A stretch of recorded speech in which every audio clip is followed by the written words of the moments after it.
invaders were here to stay, if only to die. The Firbolg decided to send Shrang, one of their strongest and bravest warriors, to make first contact with the invaders. They wanted to show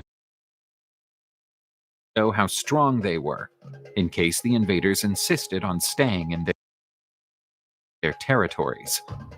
With his enemies. Seeing that imposing figure approaching, the Tuatha sent the warrior Bress to meet him. He was one of the bravest warriors among the sons of Danu. The warriors looked at and assessed each other, but they were not there to fight, not even to negotiate. The two warriors wanted to get to know their respective opponents better, for conflict peoples was inevitable. Despite the tension, the conversation between Bress and Shrang was friendly. They discovered that their people had a common ancestor, and that they might even be sister peoples. Bress presented the Firbolg with the proposal sent by the chiefs of his people. It was a chance to avoid a terrible bloodbath. But, as a condition, the Firbolg were to cede half the island of Ireland to the newcomers. Shrang promised to take the proposal to his king, but his people were made up of brave and proud warriors. Therefore, their positions were sometimes as inflexible as a great oak tree. The two warriors bid a cordial farewell, impressed by the quality of the weapons and armor of Bress and his men. The foreigner, on the other hand, was not particularly impressed by Shrang's, but he saw the steely courage in the eyes of Nemed's descendant. Bress told Nuada, king of the people of the goddess Danu, and the carnage could be avoided. But when Shrang accepted the proposal offered by King Nuada, angry cries were heard in the gathering. Those people were proud, and the proposal was not only outrageous, but a Shrang warned the tribal chiefs that the enemy was strong and had superior equipment. Dividing the lands with the outsiders seemed to people of the goddess Danu moved their camp to a black hill known as Sly Belgadane. There they erected their defenses, awaiting the inevitable conflict, and believing that that hill would be the point that guaranteed them the right to live in Ireland.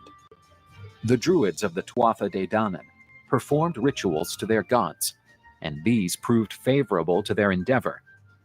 The Tuatha's sorcery was strong. Dense clouds poured violent rains over the heads of the Firbolg alone.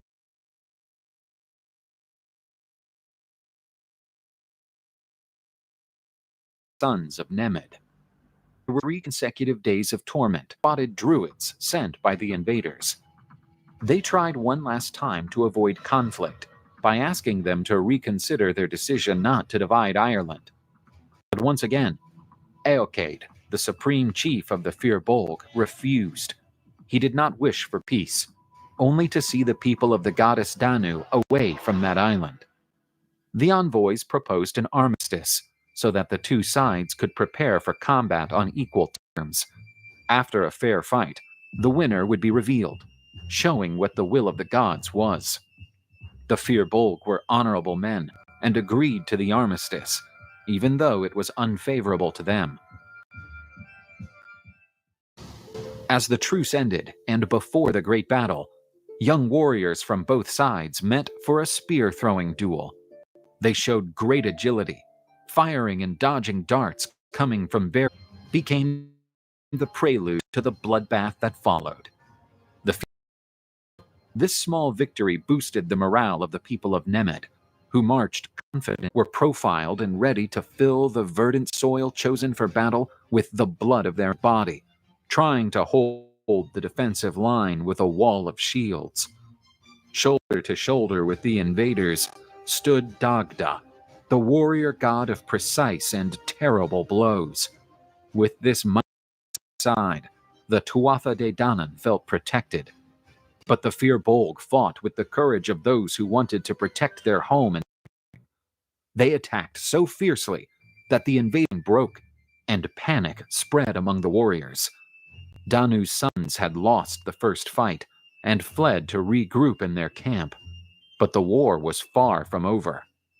The night after the first battle caused huge euphoria among the Firbolg. But the next morning, while Eochaid, the high chief of the Firbolg, was refreshing himself on the banks of a stream, he noticed someone approaching behind him. He turned around and saw sinister figures. They were druid assassins who wanted to kill the Firbolg leader to prevent an even greater bloodbath. The king was defenseless, and his weapon was out of range.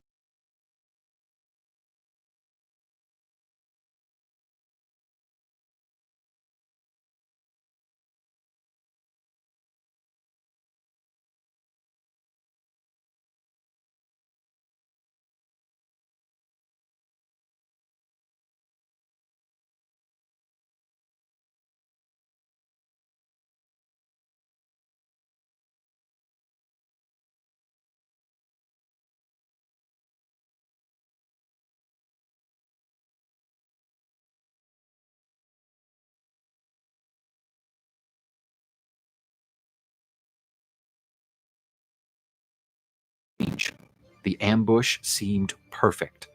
But the druids did not expect the arrival of a young Firbolg warrior who stood between the king and the three assassins. He fought alone against the three assailants. The three druids were killed, but the brave young man also did not resist the injuries of the heroic combat. A monument was erected in honor of the lone champion, and the hill where the fight took place became known as the Hill of Tara. The second day of fighting was as bloody as the first. Combatants on both sides perished in great numbers. Great warriors fought duels, while other warriors took part in fights so confusing that it was often difficult to distinguish between friend and foe. After a full day of fighting, both armies returned to their camps, considering themselves victors. In the camp of the Danu, the god Dagda motivated his warriors and promised to lead them to victory, but they were to stand firm and not to tremble. Shrang, the brave Firbolg warrior, led the attack of his tribe. At the head of his army, he exterminated dozens of opponents. The great Dagda dueled with Kurb, a divine hero of the Firbolg tribe. The fury of the clash between the two great warriors impressed the other combatants. In the end, though he fought heroically, Kurb perished at the feet of the great Dagda. The green Irish meadows were painted red, and crows were feasting on the corpses lying breaths. One of the blackbirds hovering over the battlefield did not take its eyes off Nuada, the chief of the Tuatha De Danann. The leader of Dana's children was lost in his thoughts when he felt a strange presence. Behind him stood a woman so beautiful and seductive that she could only be a goddess. She was Morrigan, a goddess associated with war and destruction. She promised him victory in his ear and gently led him to. Nuada awoke in his bed after a night of intense love. He could still see Morrigan in the form of a raven, flying away from his tent. The king of the Tuatha De believed that, despite the difficulties imposed by the Firbolg, he would lead his people to triumph.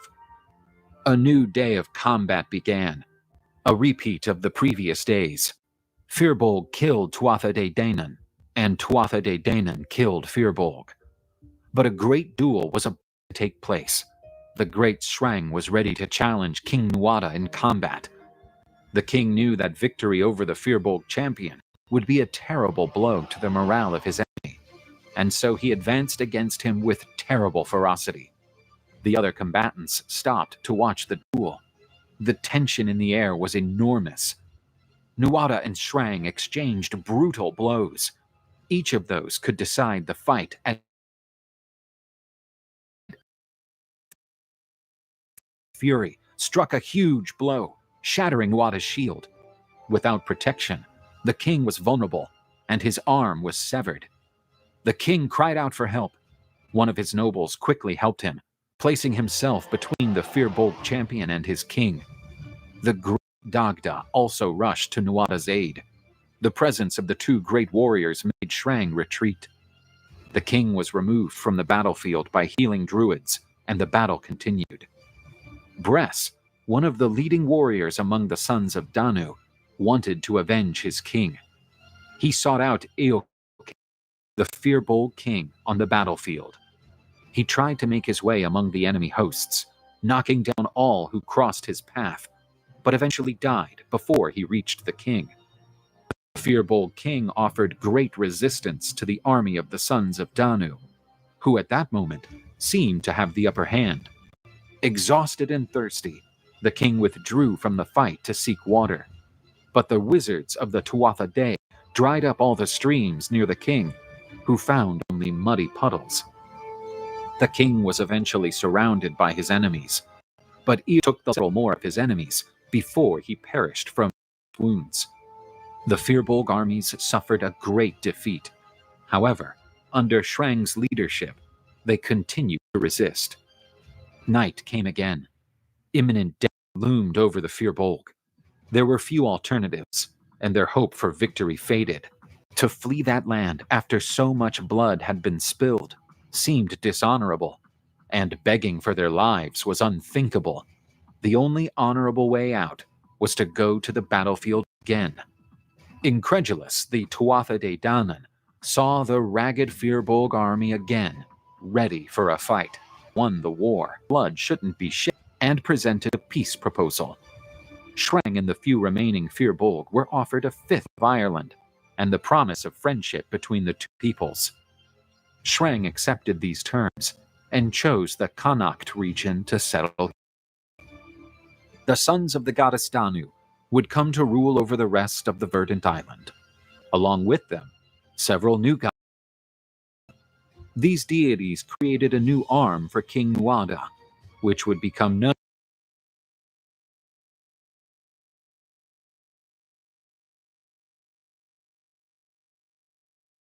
as Nuada of the Silver Arm. The blood of these brave warriors fertilized the soil of the island of Ireland. Upon this rich land, a great culture flourished, and the heirs of this tradition would become known as Celts.